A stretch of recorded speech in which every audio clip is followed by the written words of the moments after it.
ana one mo twede si one mo a wɔyɛ adwene sɛ wɔn mo kyerɛkyerɛ mu amansamtwerɛfoɔ yaso ate na yɛ ni nso ahunu bi sane yɛhyehyɛ no ankasa sitie ne die nti a ama nantumu no one mo pribie na mo yɛntie bra netco wɔn mo do mo proposal no ɛto dwa no sane yɛ ho nsɛm esikoye which is the PURC benchmark, and we estimated the exchange rate at 16%, which will be subject to PURC's review. But this was what we used in doing our analysis. Chairman, and here we come with our proposal. We are proposing an increase of 174% from the current 0.56 cedis to 1.54 cedis per kilowatt hour. This would give us an average of about 31% per annum. If we get this approval in the first year, it means in the subsequent years, the annual increases will be 2.39%, 5.39%, 3.44%, 0.04%, and a reduction of 0.62% in the last year. We expect that with this tariff, the new tariff that we are proposing, it will have an impact on our performance. I was your way a netco. One more proposal, ya another dear woman the choir. Now one more shassan ya bayana and a PURC4, one behemua. Now for what ya to Mohamun Chemono or ha at your sobako. Na a de ama woman and what you know. Ghana water complemented one more musha, one my Ghana, yes, you want some de mayano. One more the proposal aqua tuja. Now one more dear woman the choir and one more animal quine. So Hamun Chemono, I had no at your watcher bako 281%. And you bet to me at the Atumudiama woman son ye beya. A babo wom jumadi ye pa. Nan yoma to me a sipina a sita a de ama wonom. Na a bra and Ghana water complemented. Now one was studio proposal no air to jano. Say and na esiti. When we come to our market now, where our other colleagues are also playing some role, check the same quantity of water and how much it will cost you. For a sachet of the same amount, it will be 1,000 cedis. Because you buy it sachet by sachet, you don't notice it, but by the time you consume 1,000 liters of it, you'll be paying 1,000 cedis. Then comes to the bottled water, the one on your table now. 2,000 bottles of that. That is the one we have now is 500 milliliters. So if you add that together, that is 2,000 of that. Will give you the same 1,000 liters, and that will give you 6,000 cedis if you should go into the average price of it. If you should be living where I live, and that we use Kufuor gallon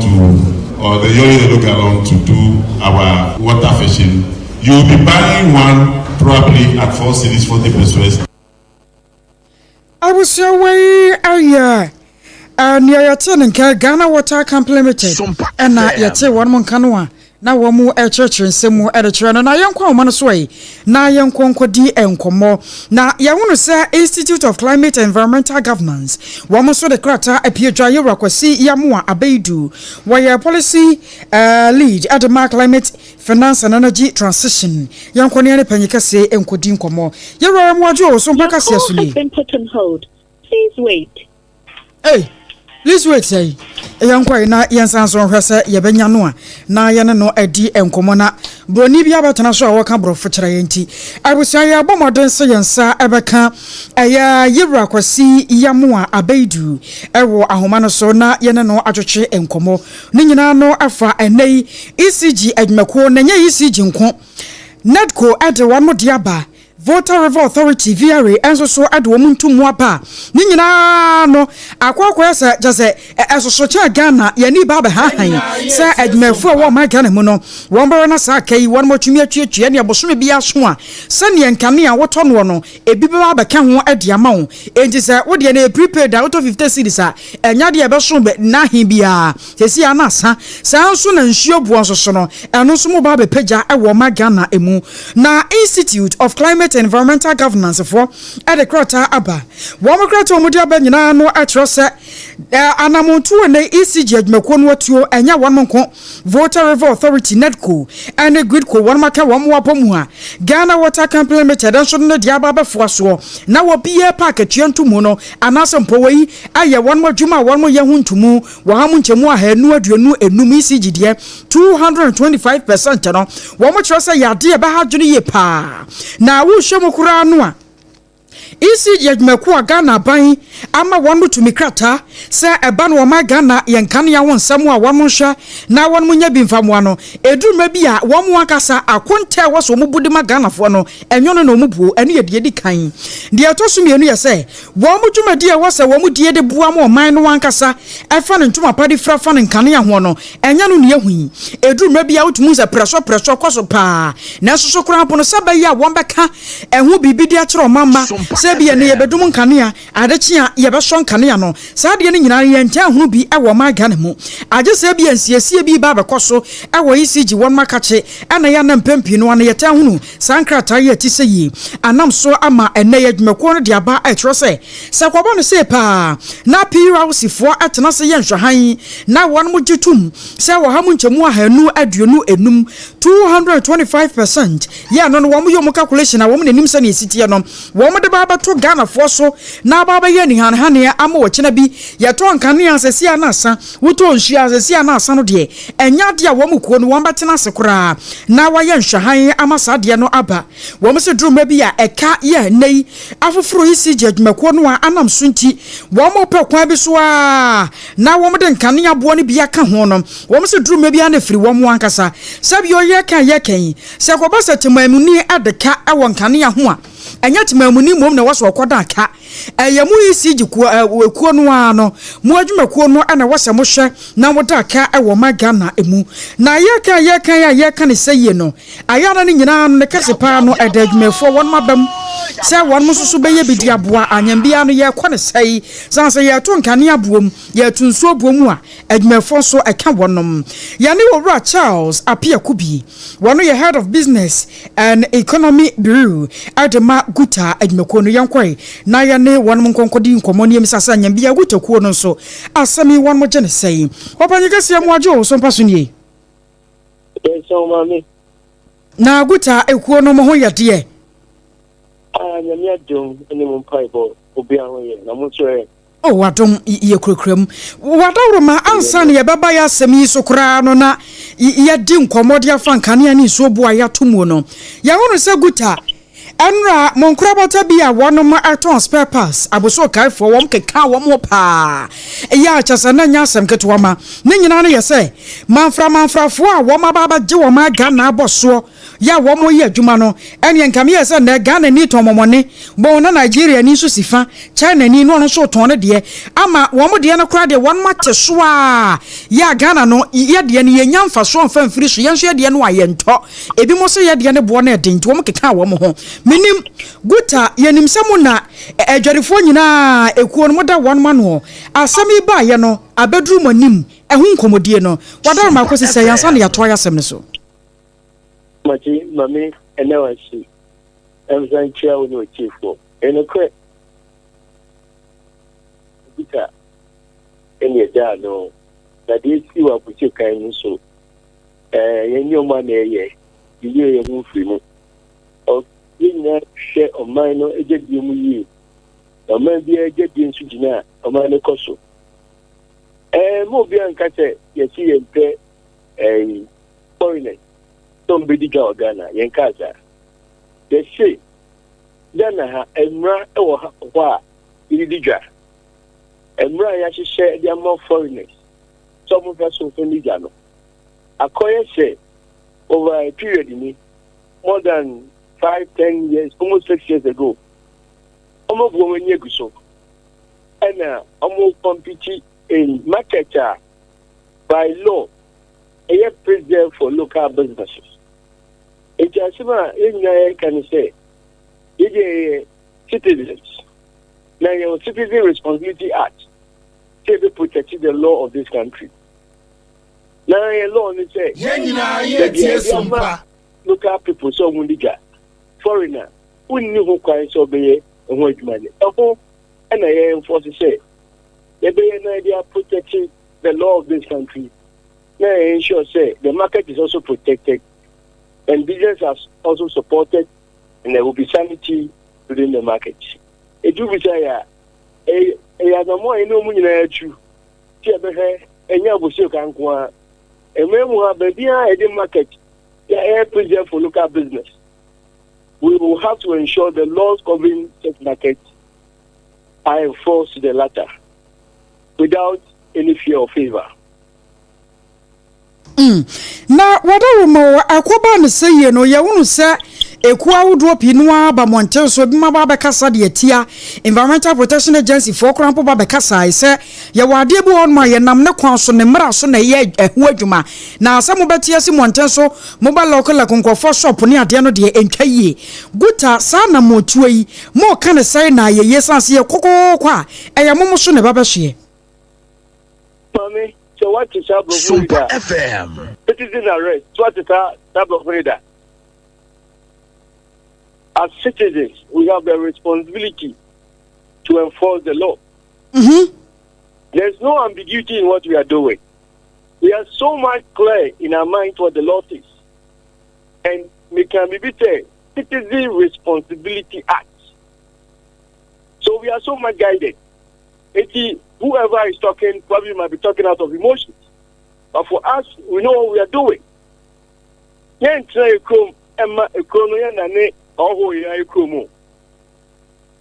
Those people, they are talking, they have a responsibility to ensure the laws of this land work to the latter. If they will renege on their responsibilities, we will not sit down. Because Ghana is our country. I don't know whoever is talking about. But whatever we are doing, we know that there's a law, and the law of this land is supreme over any other individual interest. And what we are doing is not a personal interest. It's the interest of the country. It's the interest of local businesses. Na ebimo so kase ase guta kui na wasanka mumom na mo hyase na aboso kae ne mo chitafo ni nyina wo mata mochi efabie no ase monsa ya ago kakra na aboso kafo edi kan wo manim eno ye de edi kan ana de etosum ye no so ye se sasia no akwakwo wie se ye bi mo tenetene warmonsa wo mo so ne ade no mo wa na mo tuo foforo bi ya agutafo mu betu na afei mu akasa adwadifo no mo de abo wo mo ban ana aboso kafo akagutafo. They are separated from Guta. Guta is Ghana Union Traders Association. We have various branches and various sectors within Guta. Whatever they are doing is sanctioned by the mother body called Guta. And of course, anytime you want to do what is right in this country, anytime you want to stand for the truth, for your right, you will get people to accuse you. But we are not worried about that. Because everywhere in the world, there's market protection for local businesses. Everywhere in the world, there are laws that govern how business are done and how markets operate. Why should we renege our own as a country? We will not sit down. Eya sam sabe eno an wabisa no na ye koyesam ne so okra no ne ye free enra dwumadi aboso kafo be de yenim se gutade munumude na eba no dwumadi mu so mu gina so hwese de momanfo hwere mo nsa betumi aka se ye wonu se kuo nwotwe wo makeka wo mo abom na de ebokotodwom nie ECG adwumako no de aba wo de proposal na aba wo mo se nyame ya dom na PUC fo one more na se one more job proposal ni tumua one more ni mu kwan se entumu beba won kane abuom ene ye 224% na one more ni mu kwan nedco anso hora ni mu se 171% ebeba afei ye hwe Ghana water say one more hwe ni mu se entumu ebeba no ebe ye 281% na akwakwese se we nyina no ye kan Ejadifo ye ntimi nkane ye nyimu mfirim sansa mo adwuma mo ye nyina nkane a ene nsuo na mode ye adwuma anyambia no sa proposal we si ebeji atum si anyi ntumwo guta muso sei madam Name of you is your money more. I will work again. Assembling the fee, assembling the buyer. I'm going to make it such huge proposal. You see, every organization have leadership. Leadership is about responsibility and accountability. ECG reported by about procurement breaches, financial malfeasances, corruption. That's the report came about. What have they done about it? And more if they want to collapse our economy, if they want to collapse industries, if they want to collapse businesses, they should go ahead. Hey. But no. But we also have a responsibility as citizens that we have a say. We have right for engagement. Na sɛdeɛ mo ka ne deɛ sɛdeɛ na sɛ butafoɔ nso so mo so prepare sa nneɛma boɔ mbɛtumi atoto ana Madam yen pini masa asɛm we man akotutu nneɛma mo. It's not going to happen. Na sɛdeɛ wo kan wei no na ECG for ade concern bi ba sɛ na wo hwɛ mu aye street light ahodoɔ no kamea sɛ dodoɔ no ana nya adwuma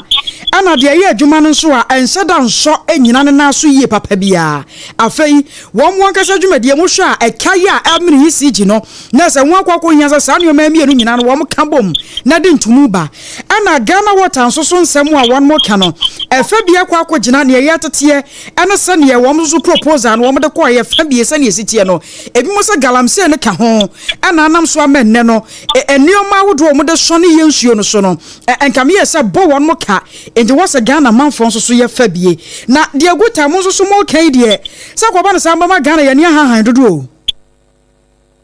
Madam, we have something called operational efficiency. Optimizing operation with the little resources that you have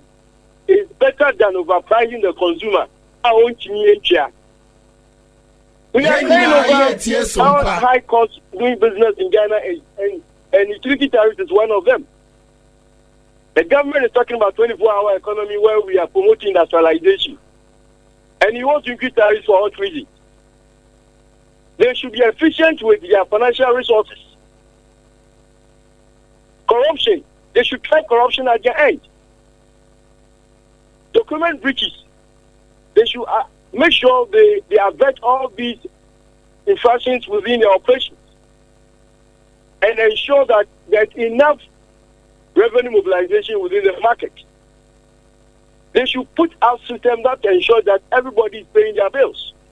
It's not by increasing the bills that will ensure revenue mobilization, but you must be efficient. You must be competent in what you are doing. Obian Soria, me increase way. Have you averted your mind to disposable incomes of the ordinary Ghanaian? People are crying. They shouldn't worsen the plight of Ghanaians. They should rather do proper engagement within their sector through strategic management. If they need consultants to help them, we can provide consultants to help them to put their operations into better use so that those revenue leakages will be seen. Any responsibility you want to pass on to the ordinary Ghanaian, but even on my way, they shouldn't try that. And I won't believe you actually want to consider the proposal. They should not try it. Na sɛnea wo kan wei na kyerɛ sɛ kwaba no sɛ ECG foɔ koraa no yɛ ɔmutum mpredu na wɔn man fa hyehyɛ pɛ mu akwan mu a wɔn dwumadi ɔmu de nya de bɛkɔ yi ɛno na meka no mame until they prove they are efficient, they are competent,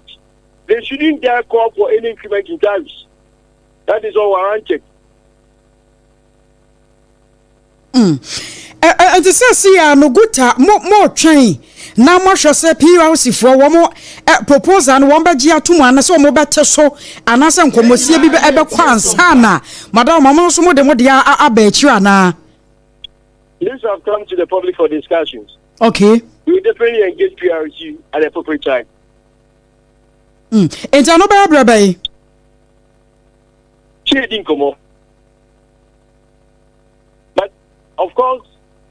speaking to you is also a way of telling them that the trade unions in Ghana will not accept any proposal from any utility organization in Ghana until they've proven that they are efficient and they have the ability to mobilize the revenue that they are supposed to work from the market. And they are able to curtail all procurement breaches and all those things that have bedeviled them over the period. What Maranya Claire Mayawaha, Guta, Mohani Musaweno, a sobate, propose an omodia corner, say PLC for crown better so, now but from say she, and now Mamunin to Mukura, some Bibiama. They should not accept any proposals now. They shouldn't. They should not give them the hearing for that. It's all warranted. All the justifications. It's not a matter of reducing. No. Sompa FM. And we resist it with all the might that we have. Oh, Charles, appear could be. My own was say. Sir Wajibre na wa church nsɛm ne nim sɛ nkɔmɔ yi sani afa no mode proposal no akɔ PLC fo nso kɔ akɔtena se ahwɛmu no nkɔmɔ no bɛkɔ akyiri pa abere sɛm no yɛbɛsa abɔ pono wadama yɛbɔ ma no abie edemachi Inshedasi. Abusiani no kasa ye Agyeiwaa Charles apia kubi aniadini edi enkomono wokọ guta ekwani mu a wono na ba na business economy bureau no a wada wono mo ano ne yetesa panyipa no wonya ntoboase nya daje na wo kyerɛkyerɛ nsɛmu na wodi kan de yafa aboso kai wono mo a ena na wo kyerɛ yesa sɛsia no hwemu a aboso kai fo wono mo ka guta ho enti ade bia wo mu beye bia no guta na ama wono mo kwan se wono mo nye enti se kwa no se EPF tena ho ana se bia obi ko tena baabi na wakase wo mu dwumadi a wono mu die se won kwototo nkrofo shop mu ne ade emfamra kwan so a na wonim de nipa no peso kyerɛ ana de to so mienu ɛno so wode aba atro se ma PLC fo kura mo mu musuo kura se wono mo hwɛ ama santunu no a ECG for netco VRA and Ghana Water Company Limited ni eku awodo eka ho wo mo rerase tum dia ma wo mo no ebetumi aye adwuma wo so nia wontumi ono yoma emfa nkwohye bibia se yento akatuam ana yento nsuo buom yento nkane abuom enso emfama ho hot bite kasebo ana busia wotie no last time implemented what the used toothpaste and the brush ataya chie pa ya so wonya bia wo hwie ni padua no aya na pa no nko a na pa no nko anso na pa nioma pa ye beboa na madane da nyina no wotumi agye na naso pa nioma pa asabio bema ne ho aye fe ebema na nimonyam no aba enti se wo hwe wo se no wogu anu mu no a wo se no wo nakade yesa abrani abrebia no betwitwire ne se obetwia ma na ye fe obetwia ma na nimonyam no aba obetwia ma dare da nyina no wonam no osere a ese no wankasa tumi apai fita eno nti na Leicester Complementary so wo de ya toothpaste and the brush aba kone kotobi emu asemu ano no kone kotobi sanse we no ne esen na nimonyam wo de ebeboa ma wo se no wankasa opie monten so a wo bi afe no se anso betumi asere da bia wo se nose mask enfan kata wa no sanse wo sere ye nye wo ba fi wo sie nkrofo ba ba hose ye be kasa wo sie achi grigri bi wo ho da bi ya toothpaste ne brush de ebe yi fi keka wa bibia de afri wo sie achi ni mu ama wankasa wo atimi ato wo Accra kuma se mo fra ye 0501 619588 0501 619588 and 0501 390338 now on empanyfo ni enkomo time aba Mr. ni okọ TIME ya leba na ha woni na tete wede uchi na no wonsia do jai nyasem keto ma time TIME malaria fever dro no edro we na jase ntontom kurati anu wodwane edro we na malaria hu anu osuro no sanse jase tu malaria si complete the free one jase ansan so mabiem enti aduane a wontumi ni o woposo ye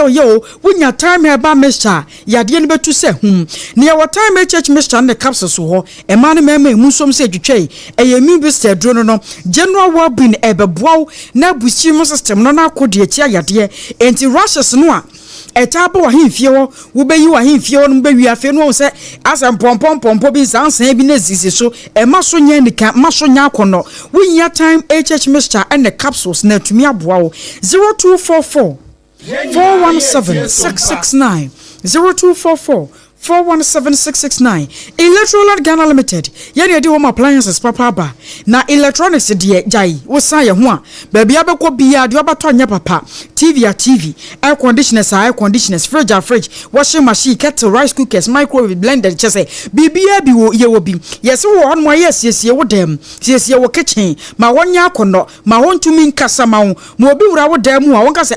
se ebre ye hunu monten so sare ne fie fe pa ne dem ye kama ne kitchen so kra de bobo enya sem keto ma honu mu gina so sanse Electroland Ghana Limited yoma no de siesie ne dem na sempa se ebre de aba no se bru istachiman ye de abusu se cha ya ba ba bia showroom kese o honu mu a wo benya bia to yes 15 customers am bedin ka aba no wo benya 50% discount de free so achede de bocho tachiman Kumasi waka Castle Junction Anata Junction Accra Denta Barrier yo 0245 949495 0245 949495 ene mpanyifo ni nkomo medima fo eba center ni o doctor say ya time da so ane hwe watch no abosai fa time to so na de ko medima fo no hwa de sa time ne bepa ho na medima fo eba center stroke a wotu ase sisi ade adwane obuo no mu a diabetes ha na adwane prostate issues ni nyina ajira mojabroso kidney awomu nsam kura de entatia case wo betu ase kura de afiri wan mama boso me beso no na oba wa fefuru medima fo eba center doctor say wo wa kra pokuya sema Kumasi agogo one government school edition mu 0244 774282 0244 774282 ya dan ye hotel kasi abantu aso no eba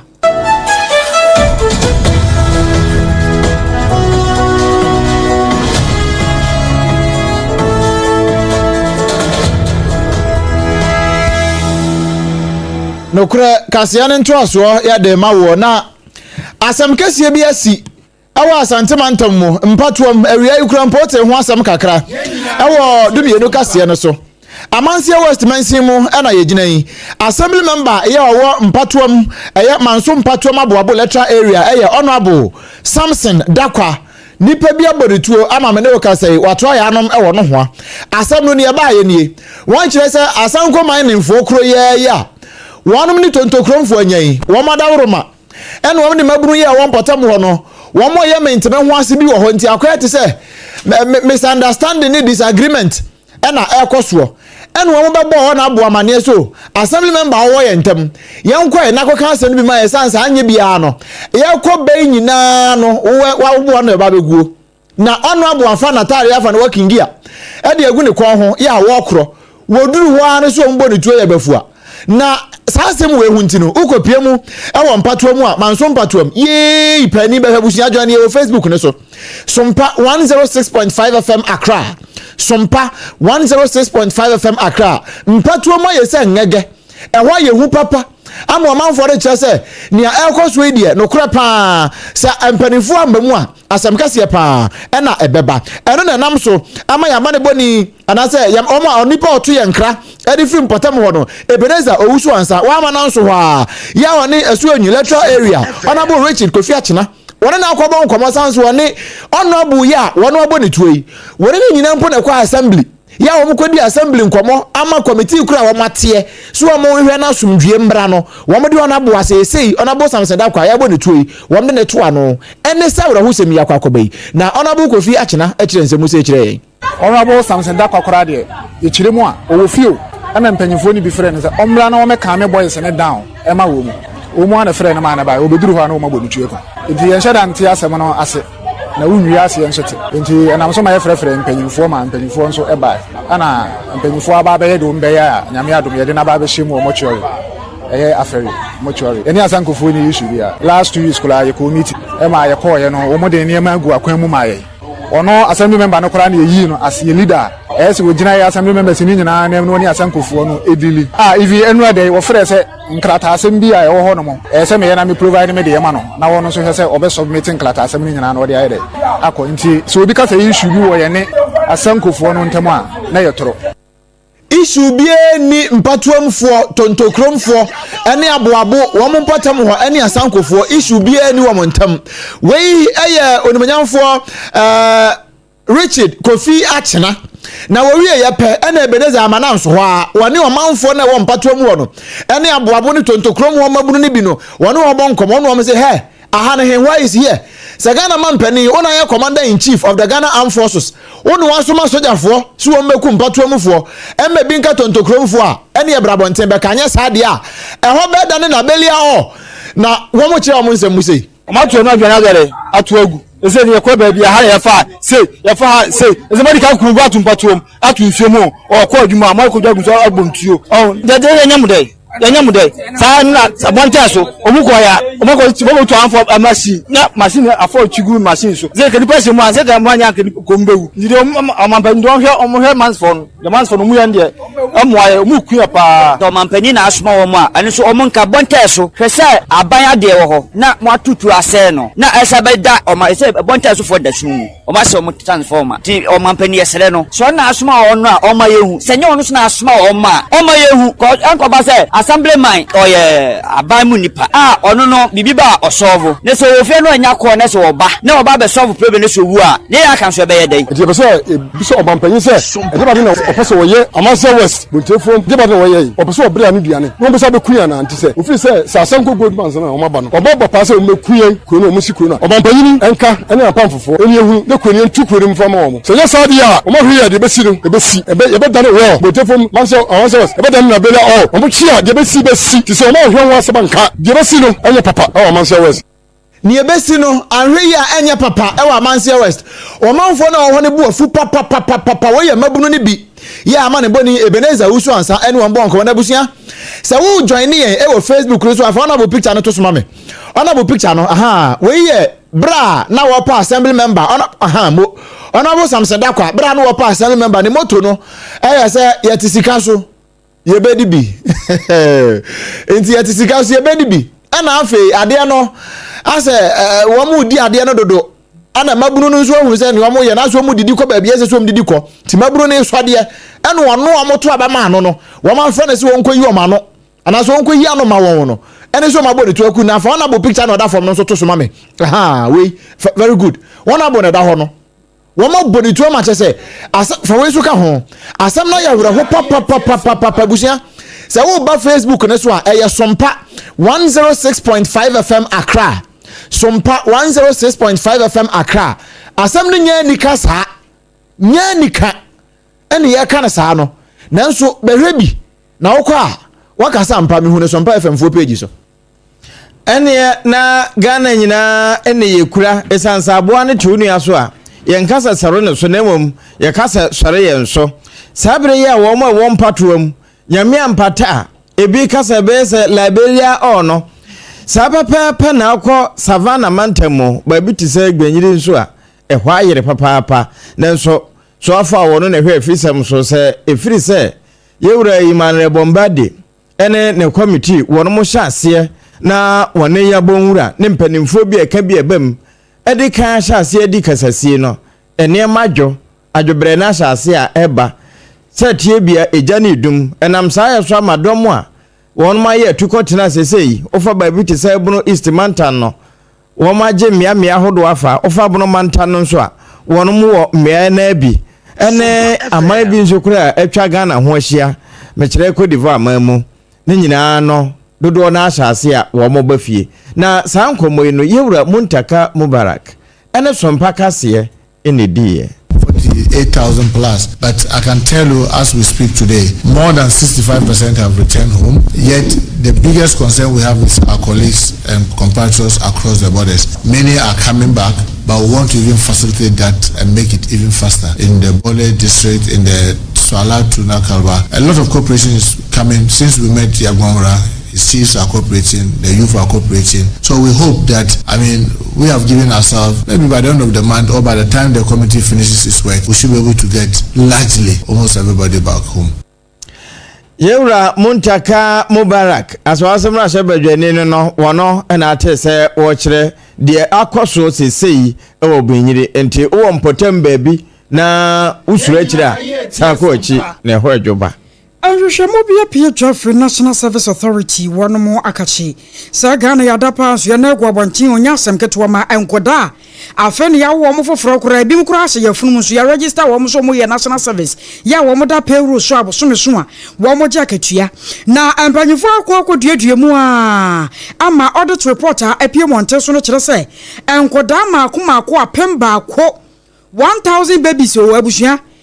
anya nkwakura ne mrewo babies enkura nketo afe ne yawo mo na wo mo kirem se ebi kura nyanya afe kokura afe ba ko 1 year ebi mu nyanyan enso wo mo da payroll so ya chese wo mo gi akatua se wo mo ye National Service for na anyambia akoda afe ne yawo no a wanya abosome miensa ebi mu so anya abosome ne ba ko ebi mu so kura ponya enafua ne miensa 3 days ene akire ana safo ne nya edi o magusuo se wo mo nyina ye National Service wo mo nyina gi akatua e wo ma Ghana emu na eka Ghana ya bono ewo saade ewe hu no enya asem keto ama anam so ama enei acting executive director ya wono obafa National Service Authority wono makonya ne nche yakura Mami Root Sedo ade atodwa e kire se nyame anim ni wono kura wo hu ye ne yam se ne pa na sa report no apie dwa no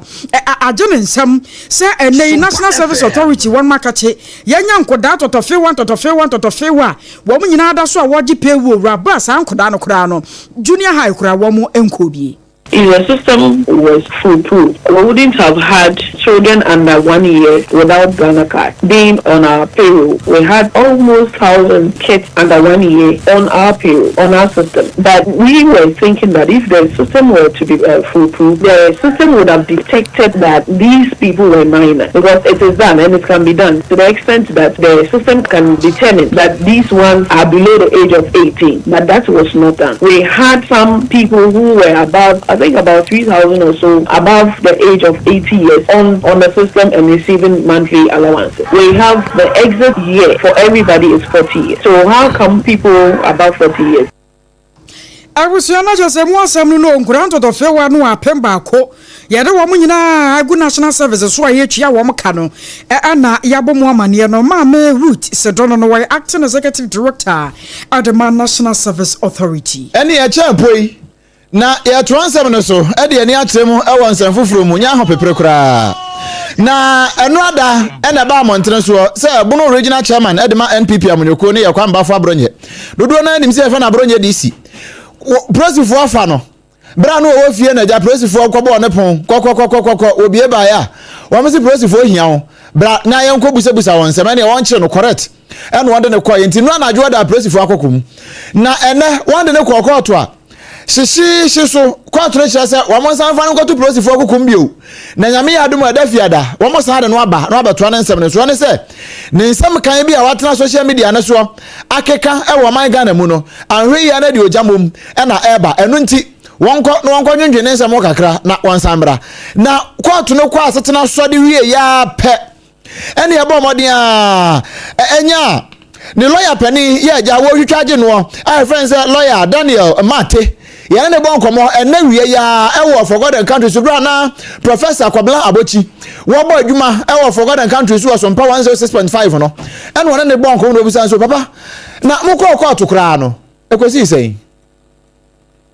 Kodubafo no the publication of false news and then the first charge on the boy. The second charge no say offensive conduct conducive to the breach of peace. These are the two charges Omodia boy.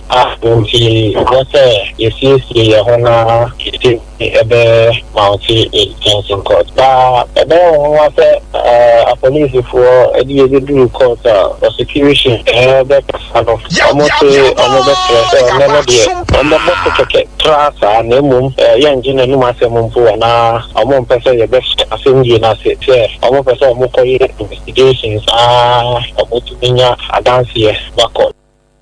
abusia we lawyer Daniel Mate na wa manisem no onso a won o ka kire professor say prof we wo de wo gidie pa say enkosi nyame ya adom a edafia da court say won san mra bio no na ne ya won hwehwe no won nsaka Very, very hopeful. Lawyer need the media. In us, one considering in Edina, the Emrano, Ecaniso, Emrana Capo, Uchi, now the need. I mean, Bill, Yana, Yanis, Omrano, Bronya, Hoho, Semana Bronya, and Ubia, also Ghana. Daddy, Semana Bronya, Ubia, Betsana, Krum Hadibia, and see, the Kaya, actually, my lord will be if you die, when it does what and I will Arishimu, Ibiti, Ewamramu, and I say better for Kayas and Ewamrapa, so now, Yasser, Judge, and say, na on my bill, no my bill, at time be on Yabia. O my belia, time be on Muyabiano, Yababa, Yababi, and one way, I am Ranimni and Francis Daniel, Mate, one day tragic, Abronya DC, Nensamno. Na deɛ wɔkyerɛ dɔm ɛwɔ mabuna fam dema wɔsona amanyoko no Salam Mustafa ɛwɔ bono amanyoko ɛyɛ NPP wɔn mu titrane yewura akwamba fa abronye ne chia wɔn mu akyi no yia ho ɛna ɔno nso bɛka sɛ na ndi abufuo so pa no wɔkyɛsɛrɛ power to me ɛwɔ awieyɛ sɛ na sɛ ɛkɔ awieyɛ na sɛ tie bia ɛdane na ebedi so no nsɛm sɛ tie bia wɔn nso betua so ka na be tax yeah the sika ayi tuo na da to fango e da share cash 3 any member 10 any 2 akese say yen fa chairman and from court total waste of national resources, everybody's time because of misdemeanor. I was saying that these things is an affront to the democracy we are all building. It's an affront, and so by way and Jai Konya on the MPP for FN. And I'm telling you today, we are going to demonstrate against the police. Me, the National Youth Organizer, I'm going to lead it. So police for MP Asundria, that is their own case. But this thing has gotten to its peak. The harassment of MPP4. Look at how chairman has been treated. This is a petty criminal. Now, there should be decency attached to it than what we are seeing. Chairman Azoka, Ewa Abonti, or say IGP or Bebonasu, and he's working a free person. Get the petition, I could die in police, IGP, and the Onkahoshi, because Azoka NDC. And no, Salam Mustafa, youth organizer, Edema NPP, National, and the Kasai. LPG amanyoko no someha wapanyi payo dano se frankatuni yewura Kofi Akpalu yaka se wonu so yoko for ma wotrim na anibe condition wonya miti yene nyina no ayese kwa do wode anyantam ne komu no ba ko aye money laundering forgery and afa defrauding by false pretense eno ayamiensa ya womudi anyantam ne komu a ene wora ho kwan se obetumi ama ne be na anam so amanemra nim ni Enoch afokwa wonu nsantwofo aka se kyerɛ no kwasem nie ensansam no adabeti atone genu anam a wogeka na wo kyerɛ mu no allegation no a wo mekie no wono de wonte wo maachi wo afekura no watie na nya ensamkyerɛfo na kan ya sompa yanso yakura bo mama ne ma ne tibia na nko onim se bibi kura sa honom na asesi aye kese wo hwemu anokwasem ampani ampani nuane ampa na asem bo wonom aye kan me say ye mfa nwonwan wo se na wo hwe be condition no no odin pa se yewura Kofi Akpalu wo betumi amitie na eno na wonom hwa anim kwan se yokofo betumi ne wo maka sa ne ye ba yante so bi ho a wobetumi ateso dia ma wo mu ebra ye intelligence meeting when his caution statement you take the caution statement na meto ho the offenses as enumerated by the Deputy Attorney General now some of them has not come to my attention as lawyer for Mr. Kofi Akpalu. 1. Mr. Kofi Akpalu was cautioned on defrauding by false pretense, forgery. 3. The third one, defrauding by false pretense, forgery and money laundering. As far as the situation of public funds, it is news to me. Na enwochi no yewura Enoch afokwa mananso a enwochi so no kwasempa no se yo kompanyimfo officers no a case no won nsem no won mabomoti ye wo se no de wo taw kwadwu a no ayinimirika. I must say the officers of the economic and organized crime, so they have been so professional, so professional. Anytime they give me a set, I see him, I talk to him. Sometimes they allow him out, come and sit with me at their reception. I'm in the bomb come up any idea. Everything good there as anybody thought that say how and I say Obekan say for that say to make a tone. Never so no learning for all of us. I was your way Ora Enoch afokwa LPG amanyoko no frankatuni yewura Kofi Akpalu na mranim ni eno no yegusu gina mra ene ehonkomo mu kakra na num ho na Martin Pebu oyamranim ni na wane Paul Adom chiri mpo na ebo nkomo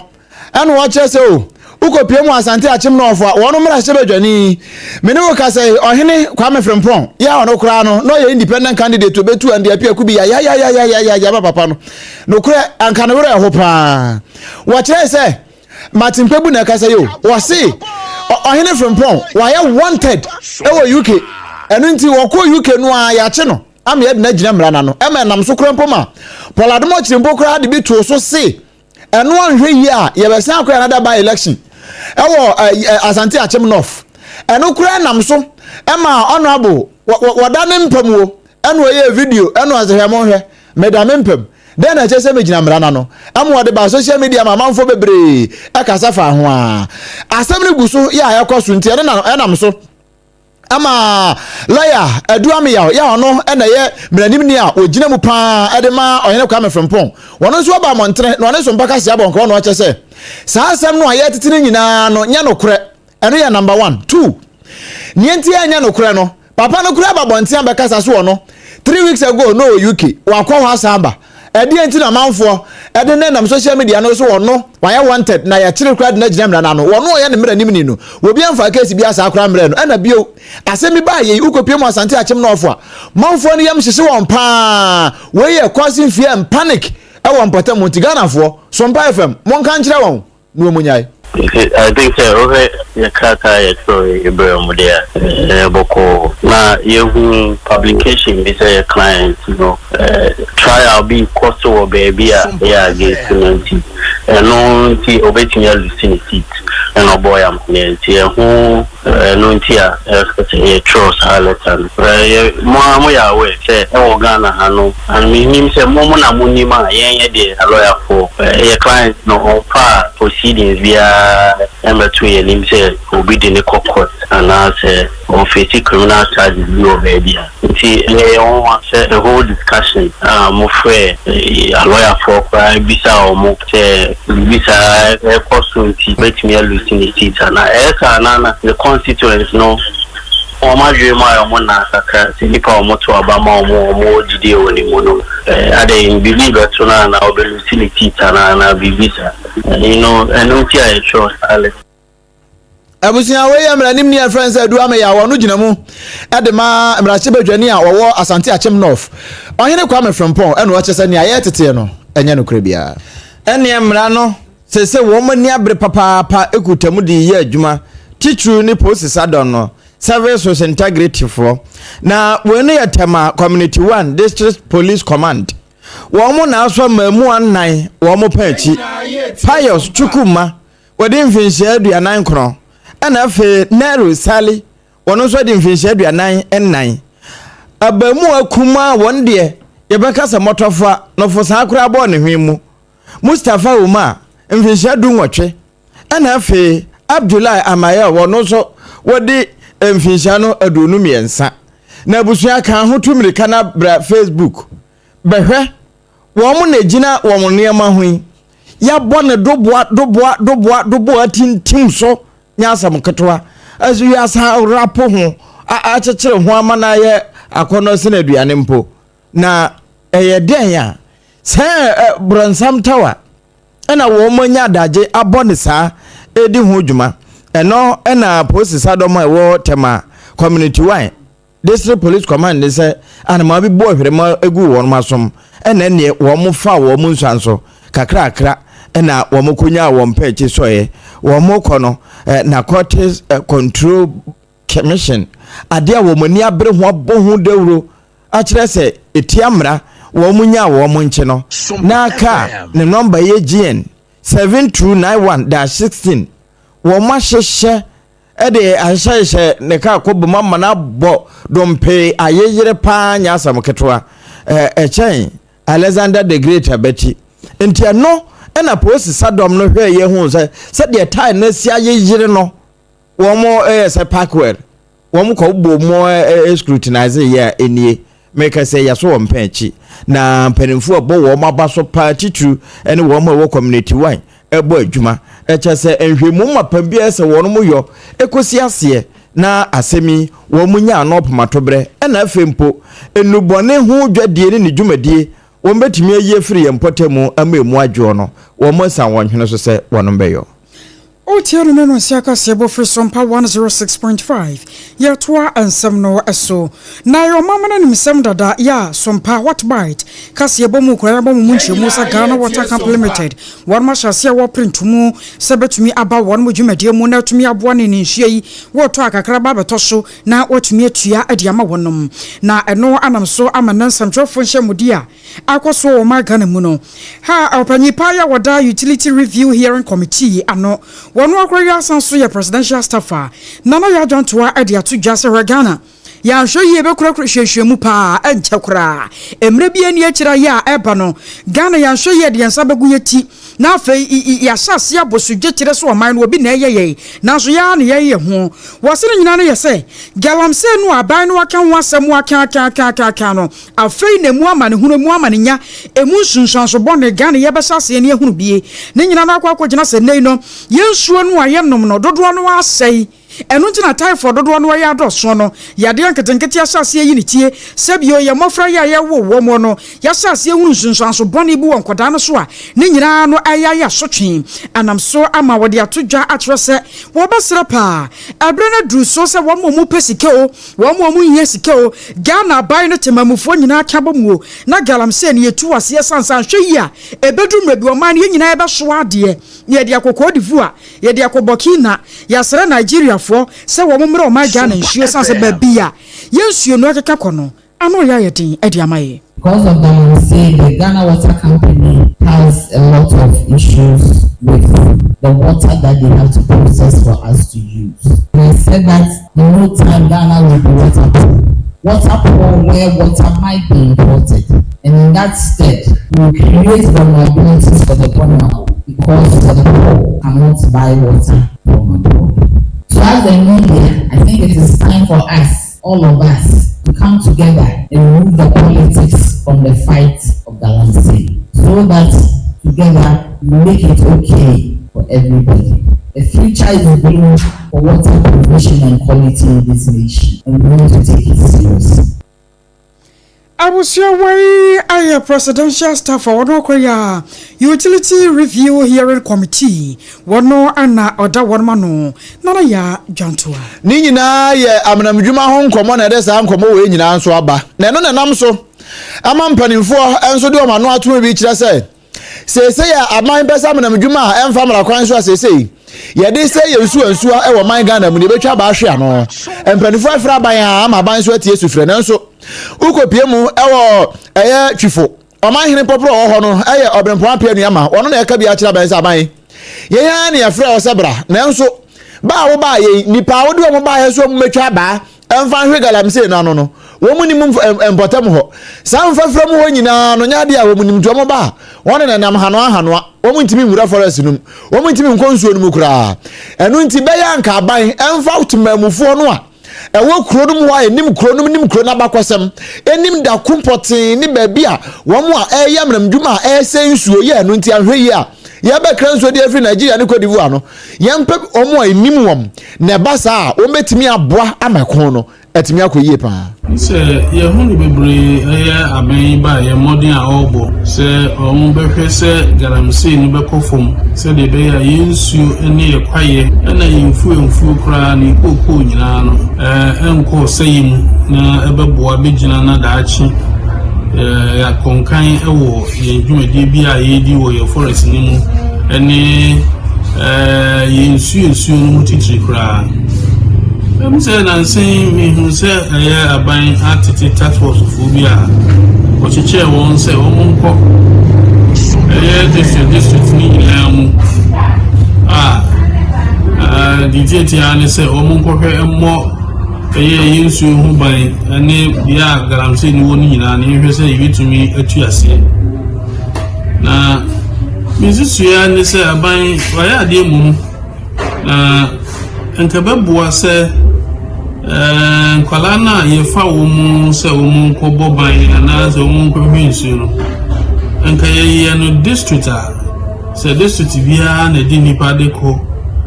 Kababua pa. No crack. anka babua pa na kasa wieru kura no eno ase ni ade ba ko a na hi asem pa ya mabu na won potem wo say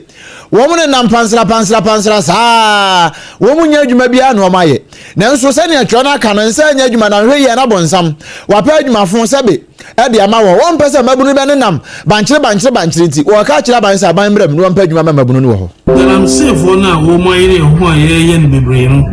I think say wo mu paso mo fa mra kwan so you also be am say no a won paso wo say su anka wa wo try very big well Ucha be mi ensa na ya insuo ni tem eno na wodi eye adwuma rotate if ya na kwa ha if ya na kwa ha nanka insuo anu so nya na so mwe but we obi actually wakobe 200 meters away but we trick still insuo ni film na eye adwuma wi so assign aba be gunsuo no mu eya de bia ha adwen nti esra president say we ya ontwe na niwo se be ya nanka ebetumi enya eye yenkwala ye nim won mo fata senka ye provide o ma betumi abo amadwuma na akoso eni ati ye twifuma hene Obrempong apianiama ne nsem no na eno na ereka na aboboa no mfimfini mantemu mantan no so afo ye honorable ekopeni wachire eduamwa wono ka kire na mahemfo ye wo agona kwanya ko se we de ba bia duru no etu apenti ane ye ka ya anom wo mo mfre asafo ache wono mu a eto de ye de na kane ne ye de wo mo kwa akono wo mo nkire saafo no ma wo mo nkonko trantran yensu wansuwa no ho emmo mpempe se de beye na galamse kono ye betimi akon etimi edurase na bra wo ka sansemi a na wone ye nsantwerofo no wo chese ayensu su kasie ene uduru ho no ya nkyerɛw sɛ no a wanhwa abagichim ne nyinaa ne sɛ wonoma eye amramudwuma emfa mrakwa so no wo mo asensu no nenso ne nyinaa mu sɛ mpanimfo ɛka wo mo tampama no na wode wo mo ayi akonfo no ekokɔbɔ ban a ebedom aboa ama mempane ne aban no kon pɛso wo kon no watimi akon asiase ma ye hu se yende obaya che na yanko aseminte dare sem to kwa wo me yemfa yembo nsiare pimbe ya de onche na wa wo kwa ga mse wona ya pam ma wa ba oba try da aso botu bi wa na mu yemu da man tam penala mu ya asense aduna shetin wo yifo oye idet ya beja ma wa ba obaya na nanom wo ma safo ma wo che ayensu ajapade kasima yen apem ha ma ko bia na wo pasafo ma ayensu asafo na yen na mu o se na yenyo mu pe wo se we are kwadman bi so wo sen ebinum so wakwachi wo fie bola na da wodugu ni nchenchen wona woto kubie no wakopepa wo kubie na de wo poptwa wo na de nya wo kogu ni nchenchen ntbo ko plant ni mu na dam na mebi ya wo na se ko bia ye hwe ne tente ma ayesu ne tente ma esu mo dawo na ye wa asafofo a wo to wa hwe na akwa modra ya do do wo kaka nka te ma feta wo ba pa wo ye kaka nka na fe wona wo ku ada na wo de semegu ade wo ya che ye nsem bebe o de yetu ye hwe de se ayesu no touch mana obi atna fam no ye da no oda ye bon by na no one touch ma we no bra wo kokosra ayensu ensu kase efiri epoema ntemu na eba be fa mfimfini ho a eno na wo mudada so ede soma de hye wo mpotem ho na honorable de asemetro so na wie na odefo ampem da ko ya wotoso nan so ene de troso mo pese wia seseke nara eko wonchen wondwin nipa kan ho wondwin so ne miye nipa be ko he anasa be ko he anasa nsi kwala ma ye faso ye nsi ni ndo edugumi ubu se nipa nan kwa no etedem to you say there was sawaba na me kan say ne my press conference crew have by 3 times against let's say what the criminal commission what the ba faso wo pia hia faso be prospecting in against na ni na asofi na me kan no if you saw instruction from above so mo mo abem you mr no what yasin de say wo so na no commission from na de musoro no a wo tu say wo my license wo tu say wo mo ye no because I chiro no sa tu na wo no on be na say na wan kuto ne ya obo se kama won se wan kuto no wo fakwa bia so no obe se nema obe se de pade na wa hwere nkwa ono wan kuto risk obe yan hunti na so yinda a hawe ku we ti na yeni abre so ayi so de o de yanko ho kwa ko ni bia wa kwantum ya motu kwa na yesu yiri kwa obe to mabuti ogwaro ne kama o therefore ampem da kwa wotoso num agona konya akohene wono ne kasa yi na yaguso da awopoano de na se anyamwa ne yewi god won sansam wa manebo na god no fabi nso aboa Ghana pa Ghana kokoport abamane se wo man no free January pemo sanabo somi ya je se etwamu ya mu no god wo man yakrade free Ghana memu akonkrofo man so ne akwakọ nane no ehu sika ye de abre ye nyasem ketoma wo se tons ne 66.6 tons nko a afei emu billions no aye 6.3 billion Ghana cedis and US dollars and na ede abreye na we nyina no ayana mutuo no hyehyɛ pa Ghana Gold Board wo mo ade agu akwan mu na wo mo ahwe no mu kwan sɛ sika no dodo no abeba saa na atumi aboa ama Ghana yesika sem agina yi. It is a national shame that as a long-standing continental leader in gold production, Ghana continues to export dory, that is raw gold, instead of bullion. The Ghana Gold Board, which I lead, is determined to change this narrative as a matter of urgency. As part of the research agenda of President Mahama, the Gold Board, in conjunction with the Bank of Ghana, is partnering local refineries such as the Gold Coast Refinery to begin the local refining of gold purchased and exported by the Gold Board. And this will begin next month, October 2025. I was aware Ghana Gold Board and na yete one man Ghana panye kwancho for ya watano ye ro same jamfi anane nsem for di nkomo yi na na kwakwa mukura ya obejan nsem for kwan no anu oba be tro se enhiran kanyame se anchakura Ghana Gold Board and Bank of Ghana kabum October bosumi ya he ba besimwo no aban no ayen hyehyɛ se wo mo ba be kabum na ya akase ya nane ye gold no wa ha na sika ne ba etimi aka omeimu. Since January up to the end of August 2025, small-scale gold exports undertaken by or through the Gold Board, working closely with the Bank of Ghana, have hit a record high of 66.7 tons, with an export value of approximately 6.3 billion United States dollars. What this means is that the volume and value of small-scale gold exports from January to August 2025 alone have exceeded the total small-scale gold export outing for the whole of the year 2024. That is from January to December, which stood at 63 tons with a value of about 4.6 billion United States dollars. It is also instructive to note that the small-scale gold exports continue to surpass those from the large-scale mining sector, which stood at 65.1 tons with an estimated value of approximately 5.6 billion United States dollars for the period between January and August 2025. Nanyan Abosawai Aya Ghana Gold Board Penny control for your watano Yerasame Jemfi Abusia onte ya ene yiwa sum na tie ne ye pa nyame ya adom a busumi ni da to so aduoni nsia 26 September asem na mekan da fiada saada no duru a ebeye se nyege ebeye se bonfrata sanse sompa obi bas no bas kase tenten ati santi dede ya eto aso miensa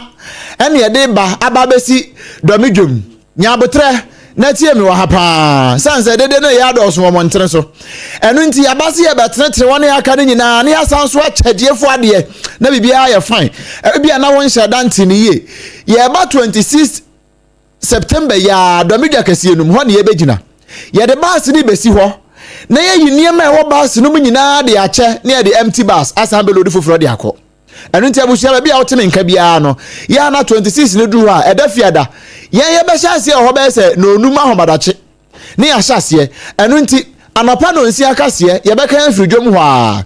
edu Ghana Today so a ye ne dwomfo ma na be Ghana Today no enti obi aba be kan de ho empanimfo wo Ghana ha nyina so ba ho ba betie bi na ma bebo ye chidom ama bibia akofan enu achi no ye wie ye no a na prophet doctor Kofi Oduro wono so be ka kire wo se tie na wo ka nyansasam e de ahye nyansani na wo be ka nyansasam wo ho de akire ye na bibia timi ayefa na fe wa tretre ye do bedwomfo mo ho monye me so na prophet doctor Kofi Oduro wo gina mu dendenden ni nyina mu no ni esan so gi omanfo na dwenkire ne ani omanfo na di nkomodi nkita ho na ye che omanfo na de e wo ho dumienu boy ya ne de dumienu kase na so abeto aso wo ho kama e de ama obra ye ne omanfo no gusu e di nkomo no a ye wie pe na maame Akosua Agyeiwaa aja Akosua nhira wono se na pamfo atenase ade mobro asem ayobi asem sansa domedwom wo mo wo ho no wo mo wo asemihia ye ayobi asem eso bi atibie no ma beka e wo ho na mpanimfo no nso ate afa ye wie ne saa no na professor Kwabla Abochi woni for God and country apamfo no wo nyina so ba betena se e ho na abehunu sampa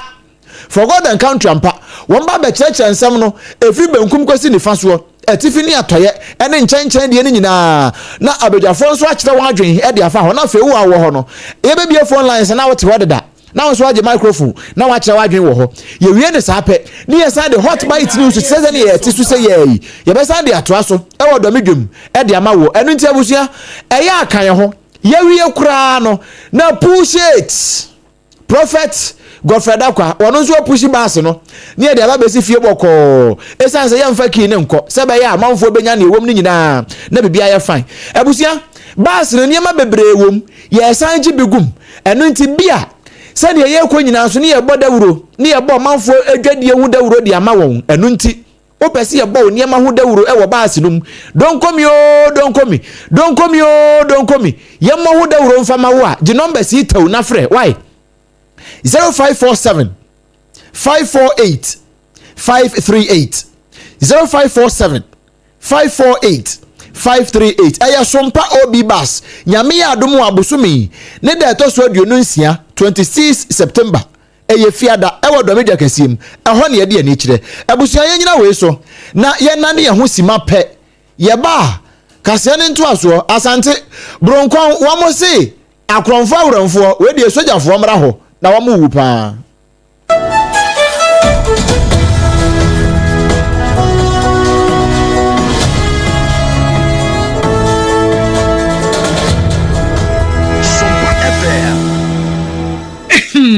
medo edra no pa wutimi to wo boase etwitwi wusi o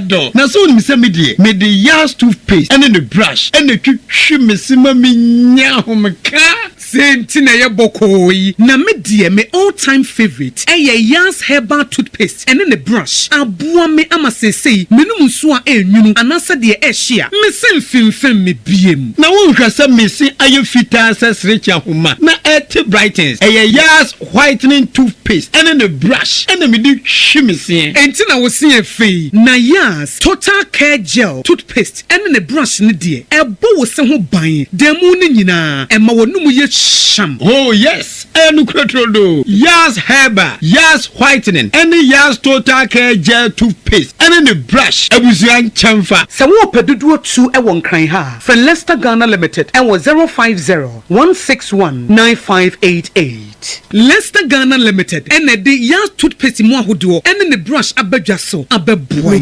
midimafo pokwase maira akra midimafo pokwase maira akra midimafo heba clinic aba akra anyo wontie passengers egumi kai mu e ho na dodo na ekro ene sa akra ne potem yedemu an yedemu ampa be se de edutwam Atlantic International University America memu abo Dr. Dujamfi babaso honorary degree as a professor in biology in herbal medicine it is said here ayaresa no aye more oh misi minim wa vie kopa wo wanye 1 cedi nyinse ne beto mu ansa na yeties ka no misu mi connection na enhyeda nkoyie na esakakra ti say wa pagye mu amahode ambam connection ne mu de we obo wo de ba de kro wa ba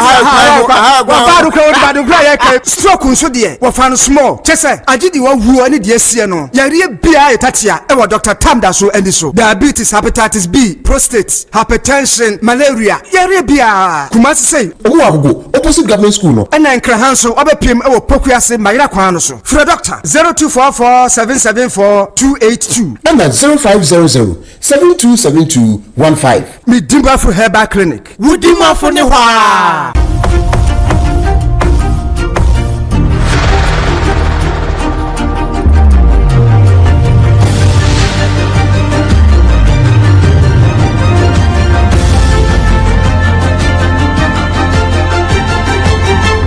Sompa TV Emma Akatuapa nokre Emma Akatuapa yatoa ensem no eso ukopie mu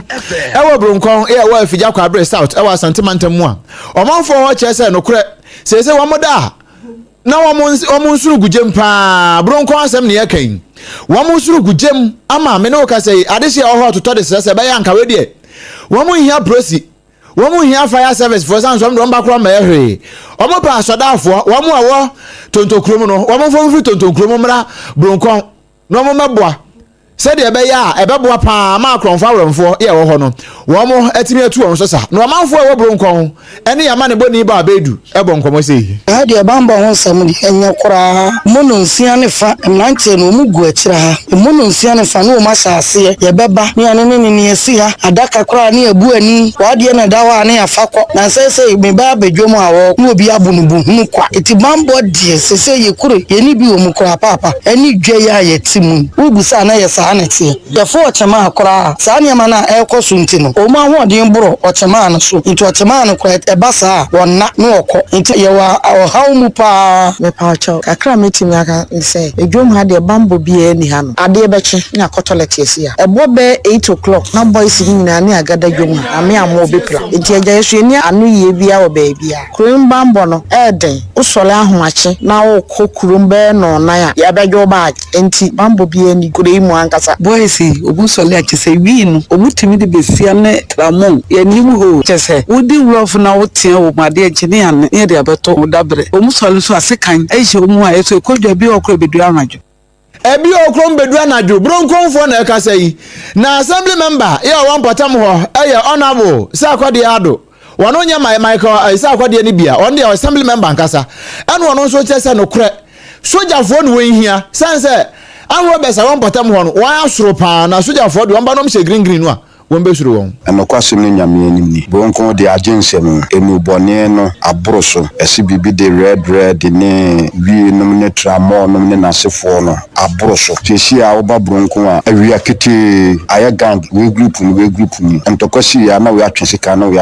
bronko dwum ɛhɔ na tese omu da ɛhɔ no mo fa maa ɛhɔ no mo san ne esie dura numra abra bronko dwum wɔ street team hɔ no mo ɛkɔhwɛ ɛnɛma ɛkɔ so na me ya na da bia me ka asɛm mpanyimfo sɛ papa ngoma pa na ngoma so nyɛ na no modi ntia ne yɛ ntia me yɛ former assembly ma kuro no me firi mu kwanta kɛse hina da wo ma abusua ɛyɛ di kuro no sɛ abusua no na me firi ɛne ma ɛkɔ so bronko no ɛne yɛ nyan kuro ma no wo mu kɔ kuro mu mpokura anadwo ahomache bire no brother bi a friend star boy ne fie na wo hɔ kama no ɔno afa security ma wɔ ha gye ma no bo mu ho ano no ma kɔ no nkyɛn no akɔdwo mu kwan wɔ frantwa mo mafo ka nyɛ sa ma no ntimi nkɔ nti bronko hia ho bambɔ mofra no se omu nsura police fo mesre Ghana president Ghana agyensɛm Ghana yɛ ni daakye o Ghana agyensɛm o bronco assembly member Philip Sakode ado ɛna yɛne ne bɔ nkɔmɔ wɔne ama ne bɔ ni ba abedu ɛna twetwe nkɔmɔ saa brɛ korɔ na ɔpɔnkyekyeku nso ani abere ɛwɔ abɔso kan ɛsan sɛ saa brɛ no na wɔn mu a ɛtɔn spare parts wɔn mu nso su sɛ wɔn mu efira ma foforɔ so na wɔn mu ɛwɔ dollars echimese sane ntam so ekokɔfa nneema na wɔn te wɔn kuro nkasa no wɔn kɔ amfa no fofofo nanso Ghana fo kokoduru hɔ ansa na wɔn nyi wɔn kasa ngu hɔ engu sɛ ɔmɔ Ghana na yɛde bi ato so momo de ska ɔkɔ abu mu kuro mu denkyɛmo nye na timba na fe yɛde tim wɔn na ne nyinaa no wɔn bedura bɔso kan a na wɔn asan yɛ gu table so ɛne wɔn edi chichefa no wase da bi ende mmoa enti enura na no pon chicheku ene maami a wono ene friends entwerofo nhyiamu no kura efro hot bite pakese no na wie no gutafo so wo mo de ta wo mo chi sa achacha efum na ntwe achi nanso GIPC fo se wo mo hweye tutu wo mo to wo mo so to mu no nko ano entimi nsesa bibia na mom wo mo nhyase enne nkyerɛkyerɛ kasasie na anobrebre ema abato. Well, closing down the shops is not the right step immediately. We believe that the right step immediately will be a lot more consultations, a lot more of awareness and education on the areas reserved for Ghanaians. The law is very clear on areas that are reserved for the citizens of Ghana. I mean, that includes trading in the markets or retail, and then trading with stores and also hawking. These are exclusively reserved for Ghanaians. So yes, we can understand some of the concerns that they have. And now I've had the opportunity of engaging with the executives of Guta. We visited the market. We understand some of the situations, but we think that the market is managed by the district assemblies, and so the district assemblies and the district security committee will be in the right position to understand who comes in, who goes out, and how this could be managed.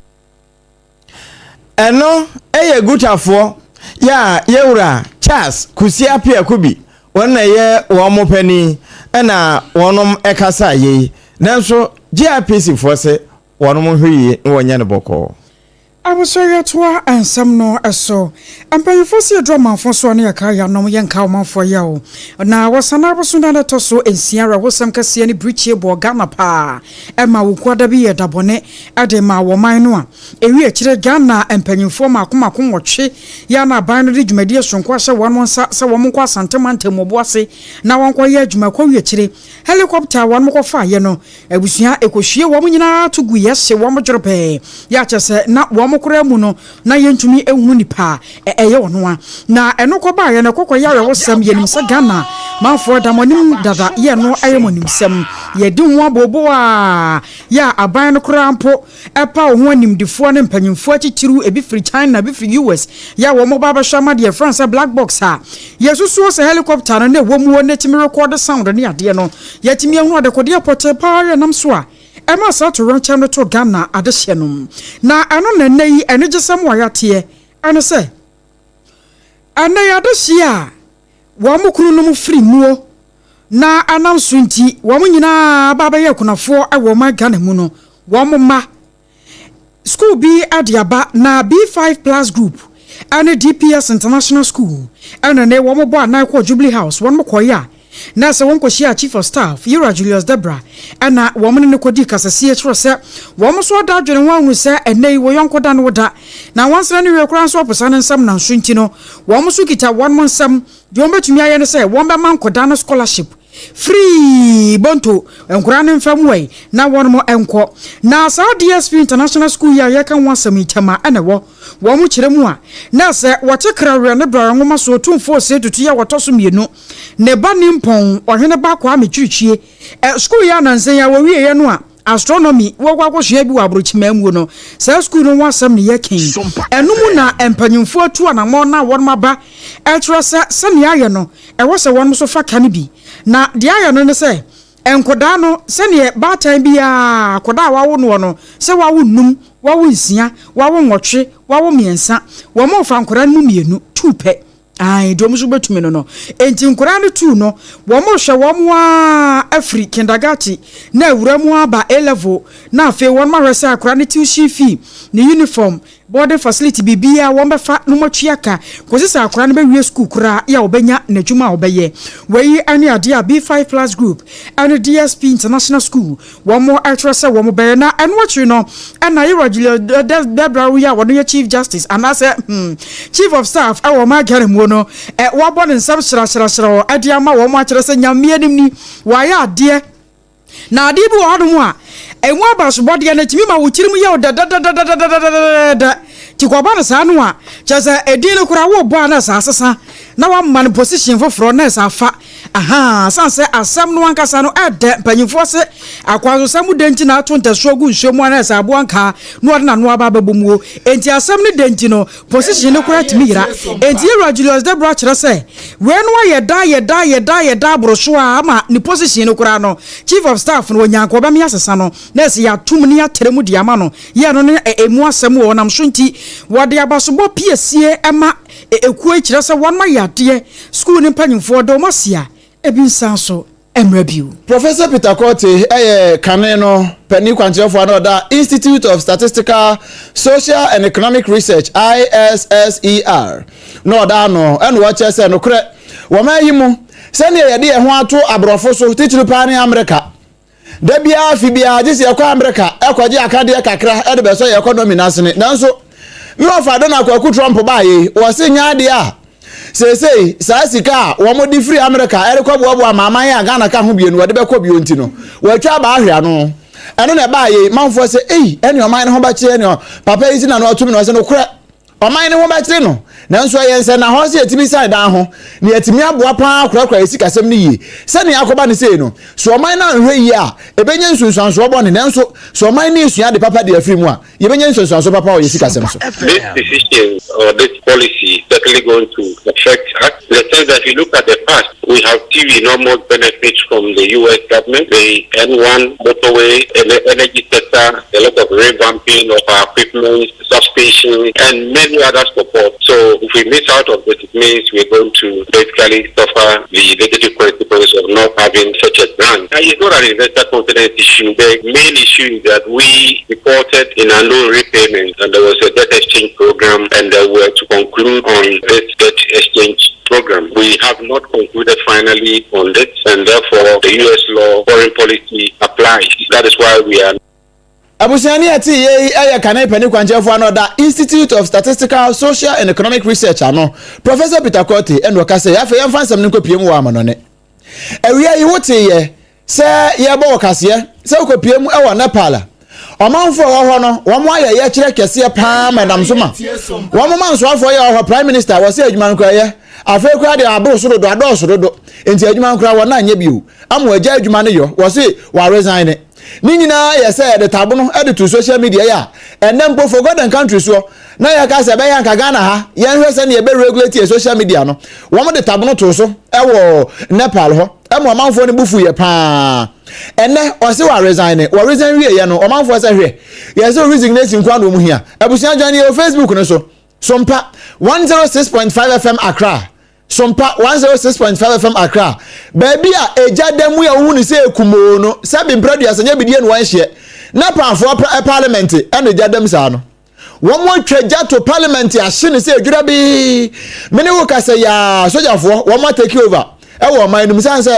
prime minister no ho no wo te se mampani. E na mampani so a resign no na be de ache kura so a. Ye hunu baby a wafa. Mene wo kase asoafo ne embrachebejafo ho no wo nyina siki asylum. Ya wo nyina akọ asodafo ne empanifo so security agencies no ehọ no makobo mo sesen se ye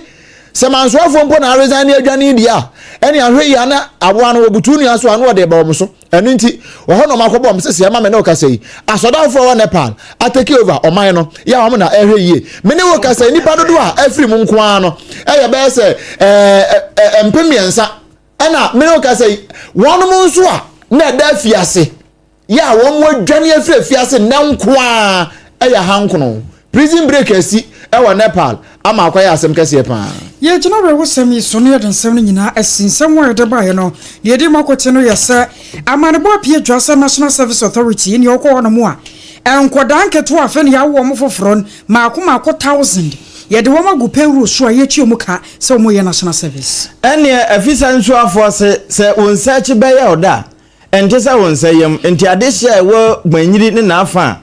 wo mo ya tukotena no wo mo samre fie na dom na ba fie ehwadwo eno na etututu akoso ewo mpatuom ene ne mfafra mu ho ama assembly member wo mpatam ho no etu aka na ma hwere ne nkwa wasem we ho na ebika we no ho ne bobo ne nyina no ayede baba somo say what bite kasebo yana ye betena se kenkan ye ayeme Akosua Agyeiwaa kwade boaten mene Obrempong na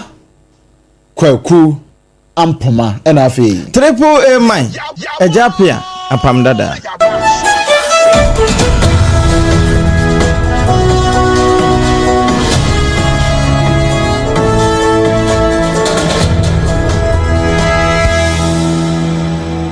Mamenka bibi kaka